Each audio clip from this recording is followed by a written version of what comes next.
Sveicināti piektdienas vakarā. Ir pilnīgi skaidrs, brīvdienas esam nopelnījuši, bet vēl ar šīs nedēļas jaunumiem studijā Gonda Pūrniece.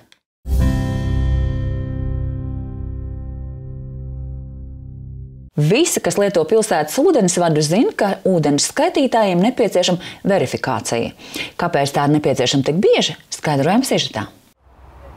Ministru kabineta noteikumi paredz, ka mehāniskajiem ūdens skaitītājiem jāveic verifikācija ik pēc 4 gadiem, neatkarīgi no tā, vai tos lieto regulāri vai nē.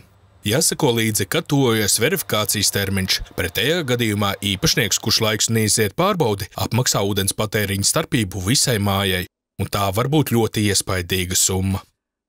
Par tiem termiņiem varbūt kādam tas liekas, ka tas varētu būt ilgāks, bet, kā jau teicu, to neesam mēs noteikuši. Tas ir likumā rakstīts, mūsu pienākums ir to ievērot. Un tas ir ne tikai Ventspilī, tas ir arī citās Latvijas pilsētās. Verifikācija tas praktiski nozīmē to, ka tie skaitītāji tiek demontēti, aizsūtīti uz akreditētu laboratoriju, kura veikt šo verifikāciju. Un skaitītāji tiek pārbaudīti pie dažādām plūsmas ātrumiem un vai viņš precīzi uzskaita patērēto ūdens daudzumu. Tad verifikācija kāpēc vajadzīga? Lai pārliecinātos, ka uzskaitītais ūdens daudzums ir precīzi, lai neveidotos starpības starp ievada skaitītāju rādījumiem un kopējā mājas patēriņa.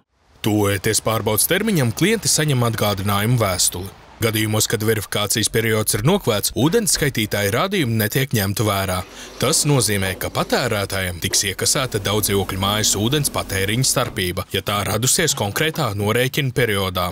Informācija par ūdens patēriņa skaitītāju verifikāciju datumu pieejama arī ikmēneša rēķinā un portālā klientiem.udeka.lv.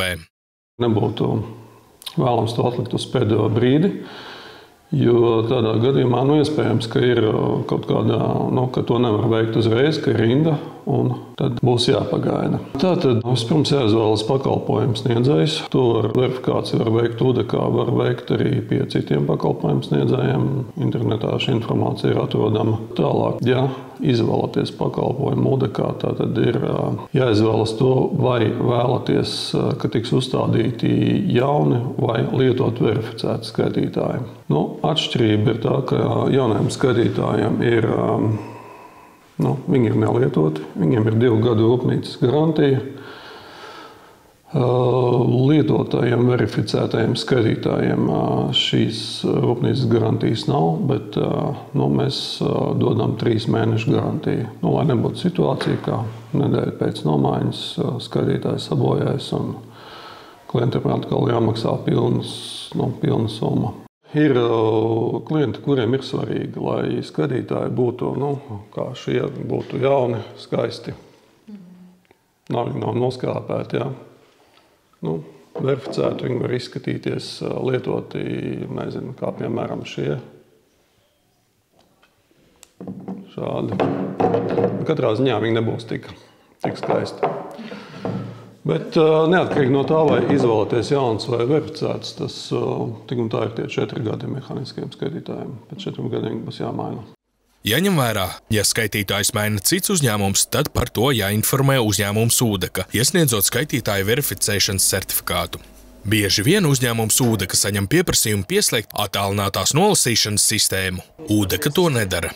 Lai pieslēgtu attālinātās nolasīšanas sistēmu, jāsazinās ar nama pārvaldnieku. Šī sistēma ir efektīvs risinājums, lai samazinātu ūdens patēriņa uzskaites atšķirības.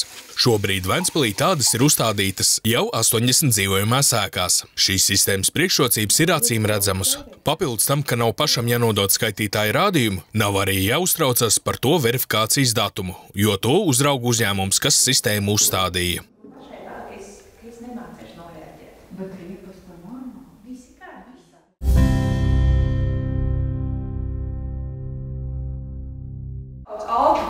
Lai sabiedrība augtu vesela un apzinīga, ir nepieciešams savlaicīgi ieaudzināt vērtības. Šī mācību gada sākumā Ventspils skolās tika uzsākta kampaņa Veselīga dzīves uztvere, jēgpilna un atbildīga attieksme pret savu veselību, apkārtējo sabiedrību.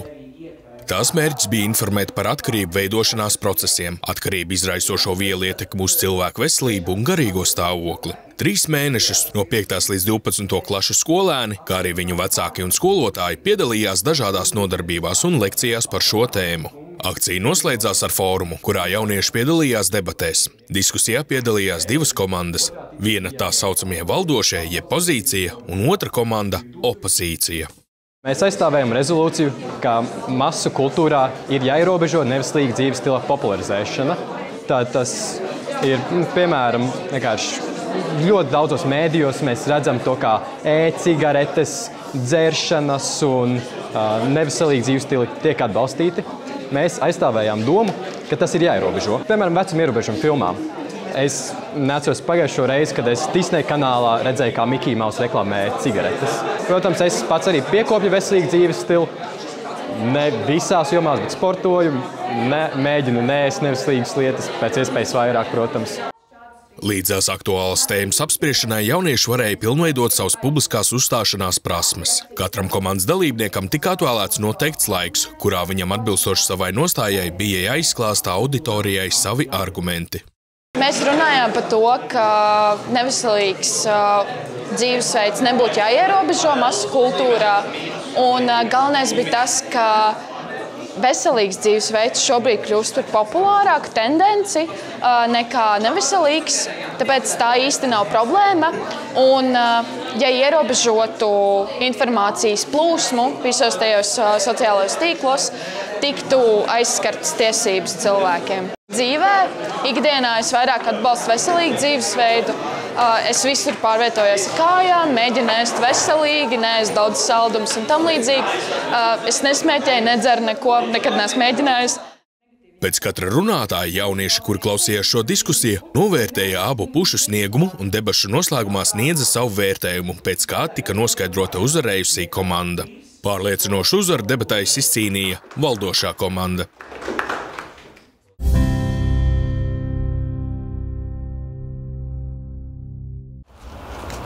Šogad Ventspils pilsēta, kā ierasts Ziemassvētku laikā, ir gaiša un mirdzoša, taču vienlaikus arī citādāka. Svētku sajūtas uzbūšanai un 2024. gada pūķa gada sagaidīšanai Ventspils pilsēta ir greznota savādāk. Piemēram, austrumu zodiaka figūras, kuras jau 10 gadus ir rotājuši Lielo prospektu, šogad ir iespējams aplūkot bērnu pilsētiņā. Tieši bērni visvairāk priecājas par izgaismotajām zvēru figūrām. Bērnu pilsētiņa no 3. decembra līdz Zvaigznes dienai ir atvērta no 7:00 rītā līdz 10:00 vakarā.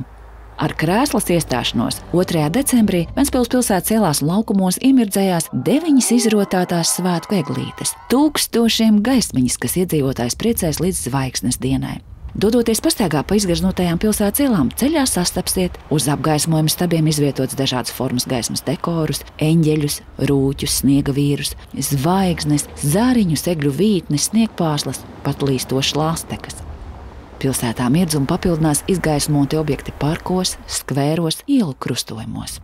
Ventspils pilsēta, pilsētas mākslinieces un komunālo dienestu saposta, kā arī uzņēmēju, veikalnieku un mācību iestāžu darba rezultātā šogad iedzīvotājus un viesus cer iepriecināt ar interesantiem risinājumiem un kopā tā uzbūrt svētku sajūtu. Pilsēta, protams, ir greznota ar jauniem svētku dekoriem, tomēr tos cenšas papildināt ar rotājumiem no iepriekšējiem gadiem. Darbs pie Ziemassvētku dekorāciju izvietošanas pilsētā notiek pakāpeniski. Jau novembrī uzsāk ap 3200 spuldzīšu virteņu baltā un sarkanā krāsā ar kopgarumu 38,5 km izvietošanu pilsētas kokos, jo nekad nevar paredzēt laikapstākļus. Lai pilsētā reizē iedegtu visas spuldzīšu virtenes, pacēlājiem jāpiestāj pie katra koka, lai veiktu sagatavošanās priekšdarbus. Galvenais svētku simbols ir Ziemassvētku egle. Lielajā laukumā pie koncertzāles Latvija tradicionāli sastopam galveno pilsētas Ziemassvētku egli. Lai svētku noskaņa būtu pilnīgāka, no egles plūdīs skaista Ziemassvētku mūzika.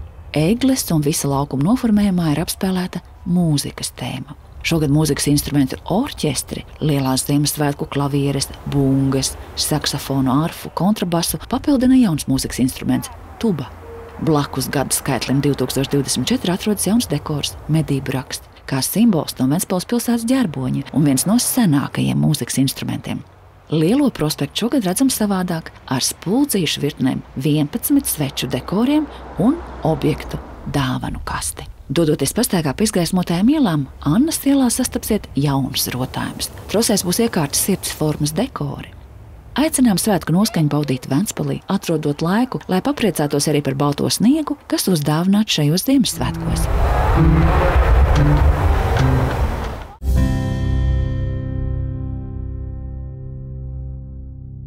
Atvadoties vēlam, lai atnāk Ziemassvētku noskaņa katrā mājā un ieticināsim jau otro adventu sveci, lai tiktos atkal pirmdienā.